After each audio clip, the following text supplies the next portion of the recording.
Further observations touching the above-mentioned martyrs. Here we are compelled to leave our account of the martyrs of this century, since the ancient writers have left us no further information respecting this matter. At least, we have not found anything more that would shed light on the subject. However, it will be sufficient for the defense of the cross-bearing Church, of the Anabaptists and defenseless Christians, for, though among the great number of martyrs that have been noticed by us, there are found but few open professors of the faith, but this diminishes neither the respectability nor the verity of said cross-bearing Church, since already in our account of baptism throughout this century, various, yea, many professors of said faith have been presented to prevent and oppose whom diverse means were frequently resorted to. See the account of baptism for the years 610, 682, 699, etc. Moreover, it seems hardly possible that all these who were, in such great numbers, it appears, designated Anabaptists in the 5th century, and against whom bloody decrees were ordained, AD 413, should all have been slain and exterminated, so that none were left remaining.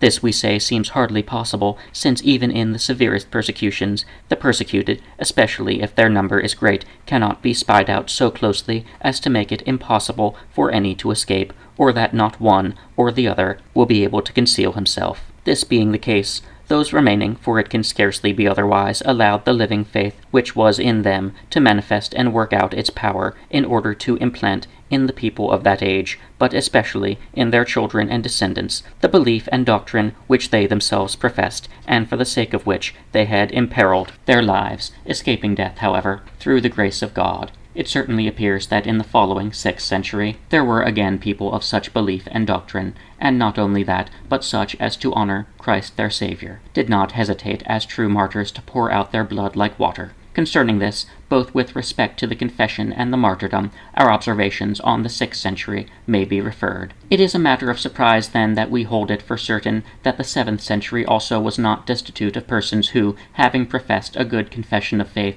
had to taste death thereupon. Certainly, we have no reason to doubt it, or the ancients must not have well instructed their contemporaries and descendants, or there must have been no persecutions in this century. As regards the former, the very nature of love will lead us to believe otherwise, while the latter has already been sufficiently refuted, seeing we have shown that various persecutions occurred during that time. We will now conclude, since our object has been sufficiently explained above. Besides, many of the confessors and martyrs noted for this century will bear testimony to it.